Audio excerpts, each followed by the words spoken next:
What if love wasn't something to win, but something to awaken within?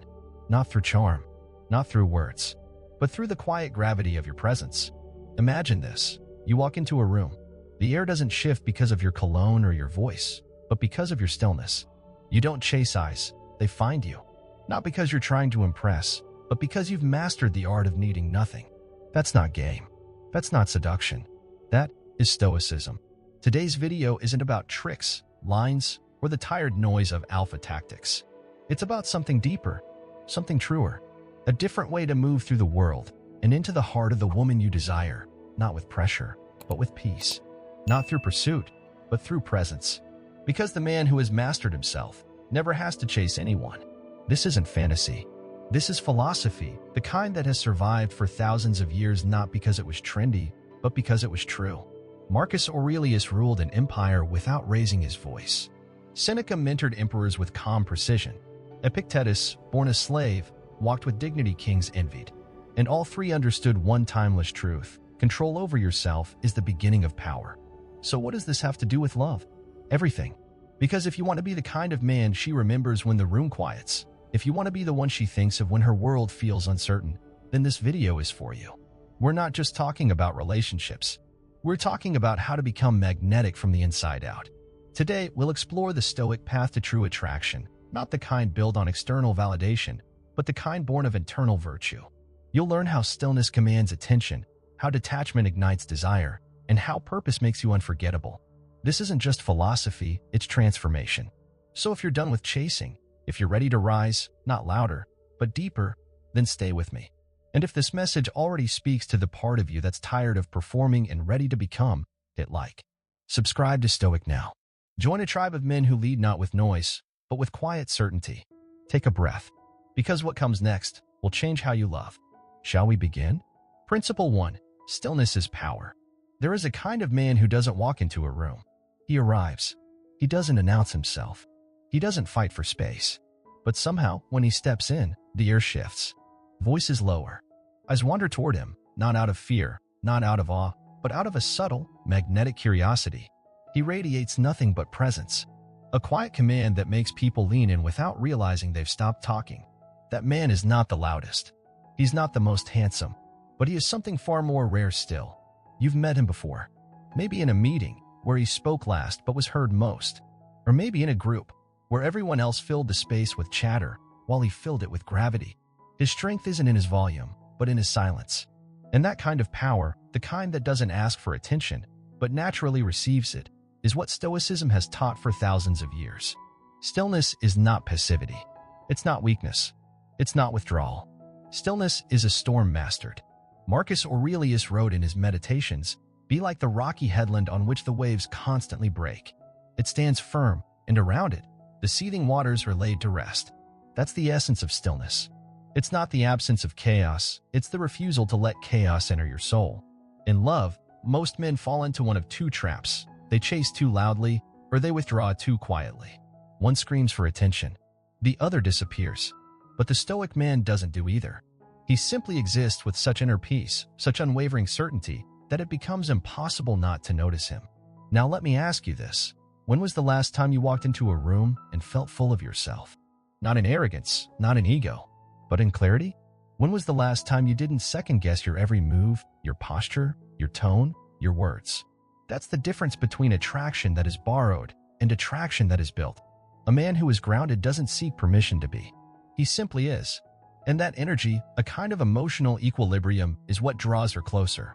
Because in a world filled with emotional noise, your stillness is her refuge. I remember meeting someone, years ago, at a wedding. He wasn't the groom. He wasn't the best man. He wasn't loud. But by the end of the night, half the room had spoken to him. Women laughed at his jokes. Men respected his quiet observations. He barely said a thing. But he was present. Totally present. Not checking his phone. Not scanning the room. Just there fully. And in that presence, people found peace. That is Stoicism in action. It's not memorizing quotes. It's not hiding behind coldness. It's the embodiment of inner control, when you no longer need the world to entertain you, affirm you, or rescue you. When your emotions aren't dictated by the temperature of the room, because you've learned to generate your own weather. Here's where this becomes powerful in attraction. Most women today are surrounded by men constantly trying to impress them, proving something, performing. It's exhausting.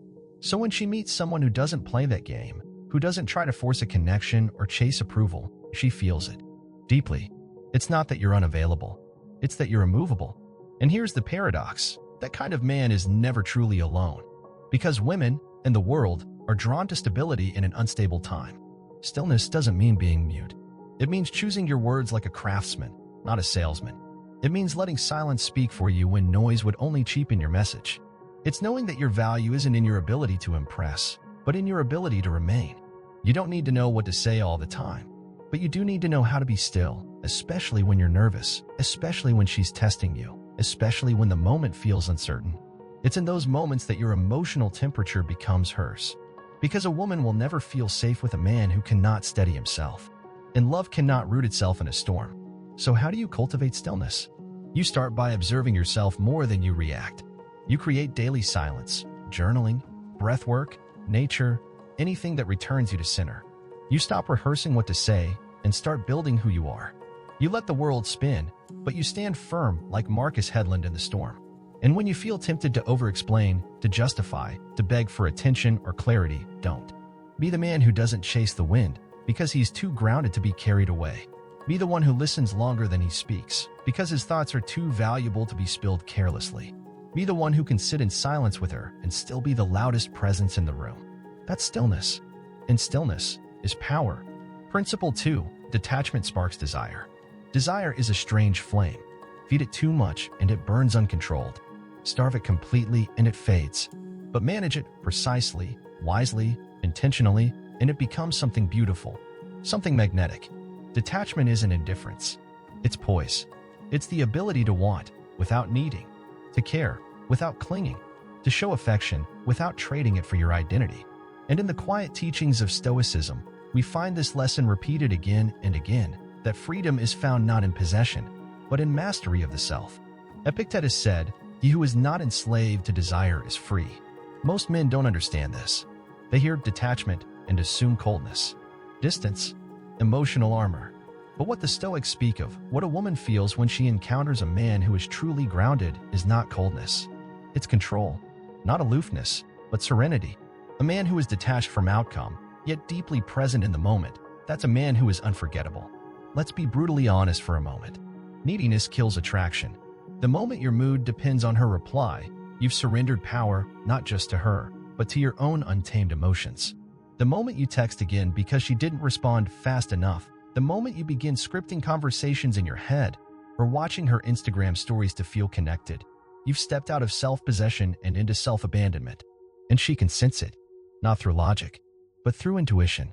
It's not the words you say, it's the energy behind them. A woman can feel when your interest comes from overflow or from emotional hunger, when you want her because she inspires you, or because you hope she'll rescue you from your own loneliness. The former is beautiful, the latter is repelling. So how do we shift? How do we move from attachment to clarity, from hunger to harmony? We begin where all Stoic practice begins, with the mind. Detach not from love, but from illusion. Detach not from her, but from the idea that your worth depends on her presence. There's a man I once coached. Let's call him Nathan. He was kind, thoughtful, successful. But in love, he collapsed. Every time he met a woman he admired, he gave too much, too soon. Flowers by the second date, constant messages, sacrificing his schedule, canceling commitments, reshaping his life to orbit hers. And each time, she slowly pulled away. At first, he didn't understand. But I showed her how much I cared, he'd say. I was consistent. I gave her my attention. Yes. And that was the problem. It wasn't his affection. It was the urgency behind it. The unspoken message: validate me. Complete me. I'll become who you need. Just don't leave. That kind of love isn't love. It's a trade. And it always fails. When Nathan finally stepped back, not out of spite, but out of clarity, something shifted. He went back to his routines, focused on his passions. He didn't ignore her. He just stopped orbiting her. He became the sun again, not a satellite. And 2 weeks later, she called. Not because he played a trick, but because he remembered who he was. Detachment is the sacred discipline of remembering who you were in the presence of desire. To want her beauty, but not abandon your vision. To enjoy her company, but not fear her absence. To care deeply, but not confuse care with dependence. This is what Stoicism teaches us in the most intimate of contexts, that love, when approached from overflow, not lack, becomes magnetic, because it is not desperate, it is not frantic, it is not demanding, it is simply there, like a quiet fire that asks nothing and warms everything. Women are not drawn to need, they are drawn to fullness. A man who can give her space without spinning out in anxiety. A man who can love her, but still keep his mornings sacred, his mission prioritized, and his mind unshaken. This is not emotional unavailability. This is emotional abundance.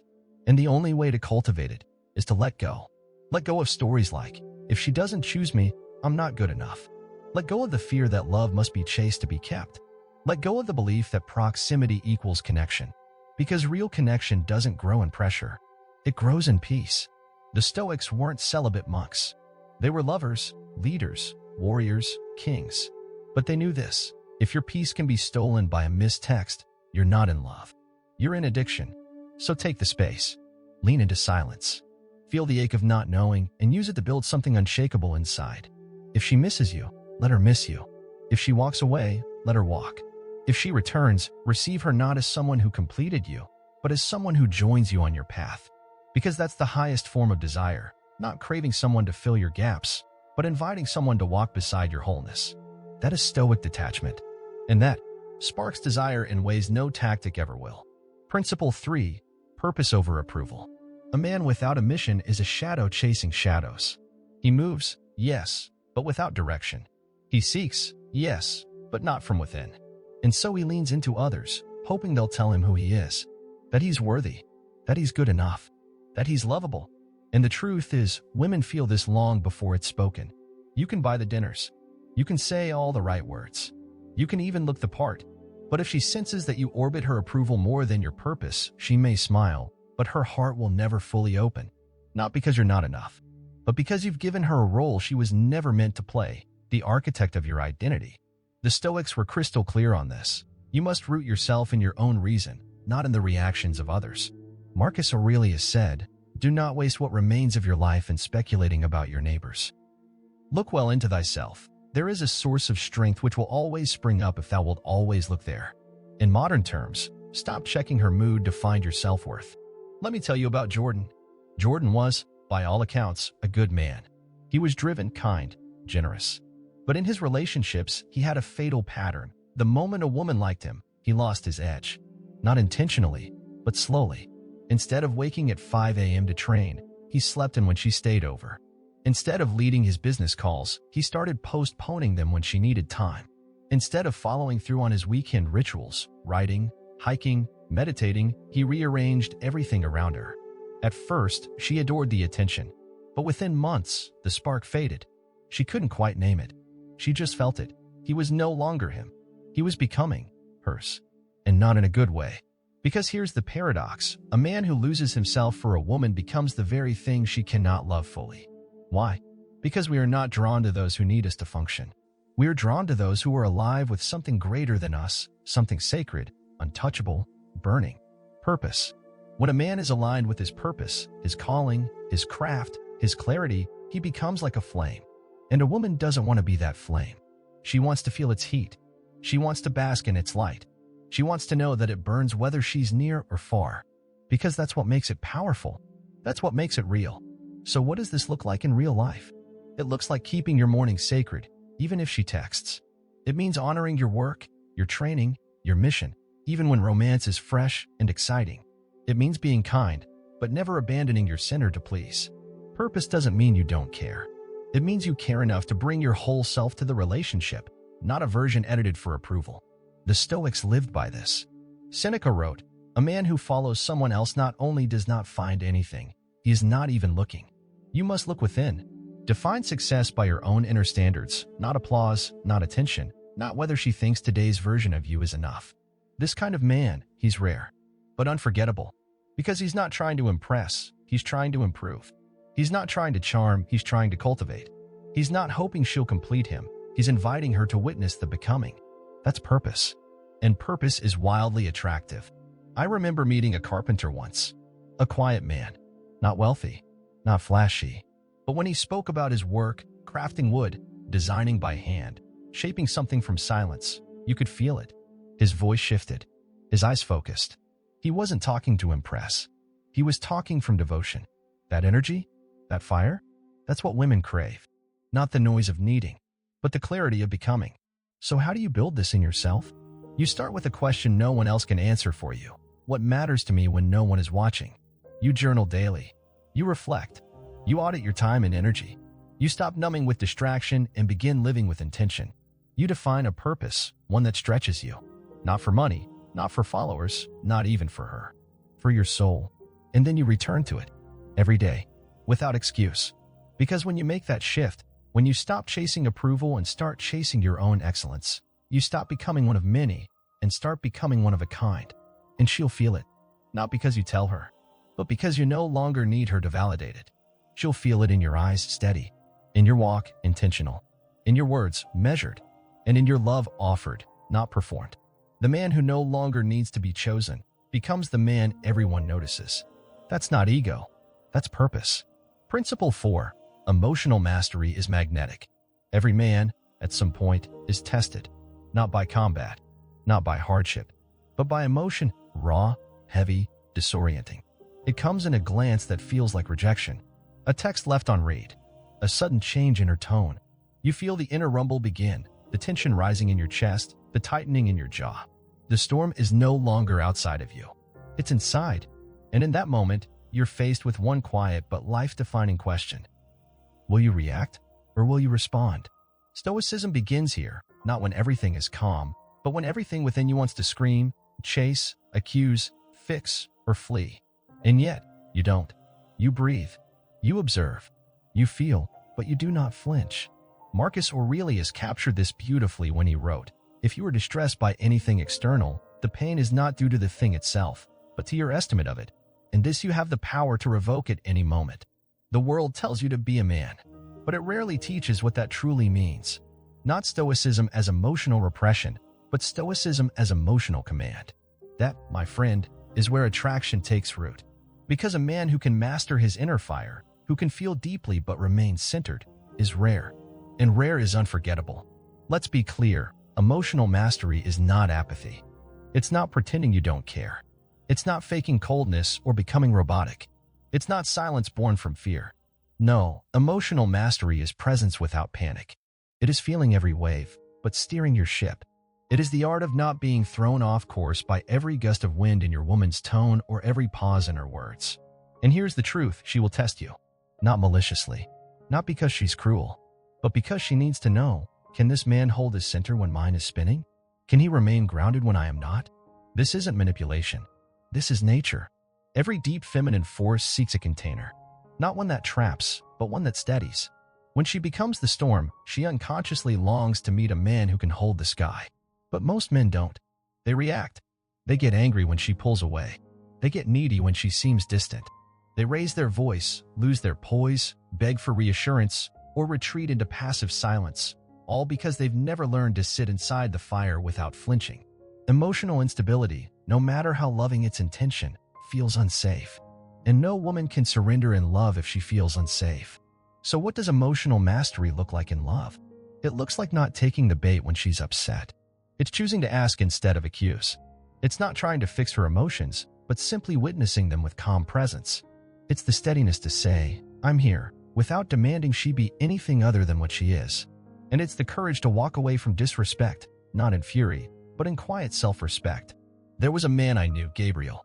He was successful, emotionally aware, and deeply in love. But his weakness? He couldn't handle tension. The moment things got difficult, his entire mood changed. If she was distant, he panicked. If she questioned him, he grew defensive. If she cried, he crumbled. He believed love meant always being okay. But love isn't about avoiding discomfort. Love is about meeting it with grace. When Gabriel finally learned to pause, just pause, instead of react, everything changed. The next time his partner grew cold, he didn't push. He simply said, "I sense something shifted. I'm not here to fix it, but I'm here, and I trust we'll move through it." That one response did more than any grand gesture. Because emotional mastery doesn't say, "I control you." It says, "I control me." And that message, that signal of steadiness, is like gravity. It grounds not only you, but everyone around you. So how do you train this? You start small. In conflict, practice the pause. Before you respond, breathe deep, intentional, through the nose, into the gut. Ask yourself, is what I'm about to say coming from clarity or from my wound? Journaling helps. So does silence. And so does rewriting the story. Instead of "she ignored me because I'm not good enough," rewrite, "she's in her own process. My value is unchanged."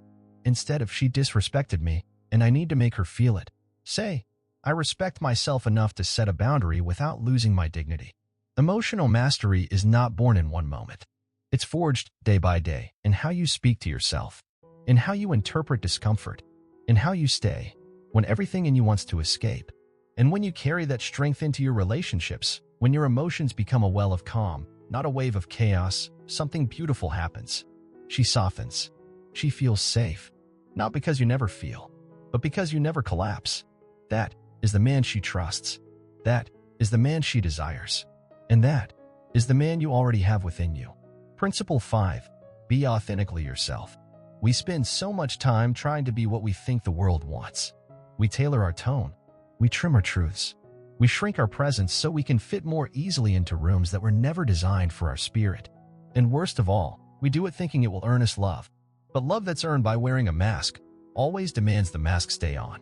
What Stoicism reminds us, over and over, is that a man's strength lies not in who he pretends to be, but in the quiet courage to be fully himself, without apology, without the need to impress, without performance. Seneca said, "We suffer more often in imagination than in reality." And he was right, because most of what keeps us from being authentic isn't rejection, it's the fear of rejection. The stories we tell ourselves, "She won't love me if I'm like this. They won't respect me if I speak like that. I need to be more like him." No, you need to be more like you. Let me ask you something deeply uncomfortable. When was the last time you said what you really meant? Not what sounded polite, not what you thought they wanted to hear, but the thing that was real, raw, true, spoken from the depth of your being, not filtered through the lens of, "Will this get me liked?" That moment, if you've ever had it, is one of the most powerful you will ever live. Because when you speak as yourself, not as a performance, but as a presence, something incredible happens. People begin to trust you. They may not always agree, but they'll feel you. And in a world full of echo chambers and curated personas, that feeling is unforgettable. And women are especially attuned to it. Because while beauty may catch her eye, it is truth, unpolished, unashamed, unapologetic, that captivates her spirit. You don't have to have the best job, the sharpest jawline, the biggest following. What you do need is this: alignment. When your words, your values, your actions, and your intentions line up, something magnetic is created. You become rare. You become real. And in that realness, you become irresistible, not in a flashy way, but in a deeply human way. A woman may admire your ambition. She may enjoy your humor, but she falls in love with your truth. Let me tell you about a man named Caleb. He wasn't the smoothest. He wasn't the tallest. He had quirks, too many books, old school manners, didn't even own a social media account. But he carried something most men don't, a complete and utter refusal to pretend. He once told a woman on a first date, "I don't play games. If I like you, I'll say it. If I don't, I'll leave quietly. I'm not here to win points. I'm here to connect." She said it caught her off guard. No clever line, no inflated story, just truth. And that stayed with her. That's what authenticity does. It doesn't chase. It doesn't beg. It doesn't bend. It simply stands. And from that standing, others gather, not because they're manipulated, but because they're moved. Now, this isn't easy. Being yourself requires knowing yourself. And most people never take the time. They copy, mimic, adjust, until one day they forget what their own voice sounds like. But if you want to build something real, especially in love, you must unlearn the noise and return to your source. Start with silence. Start with the uncomfortable, honest questions. What do I really believe? What kind of love do I want? And am I living in a way that attracts it? Where in my life am I hiding to be accepted? Then, act. If you believe in deep connection, stop entertaining shallow ones. If you value integrity, don't lie to keep the peace. If you dream of building something timeless, don't keep showing up as someone temporary. And most of all, honor your essence. Whether it's your quiet nature, your intensity, your weird humor, your love for philosophy or poetry or building things with your hands, own it. Amplify it. Let it shine. Because you were never meant to be liked by everyone. You were meant to be known by the right ones. And the right one? She's not looking for perfect. She's looking for real. She's not memorizing your resume, she's listening to your spirit. And if your spirit is free, untamed by people-pleasing, unbent by insecurity, she will feel it. And that will draw her like nothing else. The Stoics remind us, your only duty is to live in accordance with nature. Your nature, not society's, not your friends, not hers, yours. So stop adjusting the volume of your soul to suit the room. Speak as yourself. Stand as yourself. Love as yourself. That is the highest form of charisma. That is the deepest form of confidence. And that is where love begins to take root in a place far beyond attraction. It begins in trust, in resonance, in the kind of bond that doesn't fade when the spark does, because it was built on something real. That kind of love doesn't just change relationships.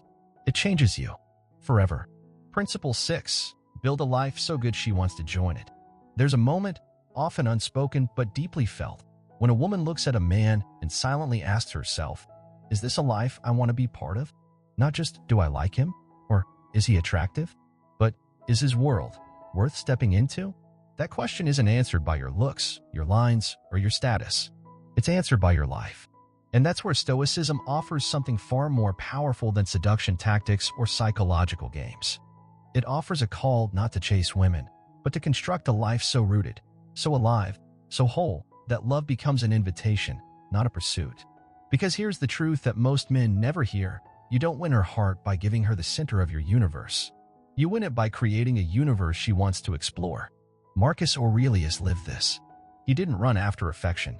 He ruled with balance. He rose early, practiced discipline, meditated, wrote, reflected. And through that life of grounded excellence, he attracted loyalty, reverence, even love. Not because he demanded it, but because his life was a magnet. And so must yours be. Build a life that feels like a fire, not a wildfire that burns everything in its path, but a steady, sacred hearth that warms anyone who comes close. A life that burns with direction, with passion, with joy, with quiet rituals that no one sees, but that shape everything about who you are. Let me be real with you. Most men lose women not because they're bad partners, but because they forget who they were before her. They stop going to the gym, stop writing, stop creating, stop building. They trade their becoming for her presence. And without realizing it, they stop being a man she was originally drawn to. Because love cannot live in a vacuum. It must breathe. It must stretch. And a life that is rich, independent of her, gives her room to fall deeper. So ask yourself now, what does your day look like when no one is watching? What are you building that has nothing to do with being seen and everything to do with becoming?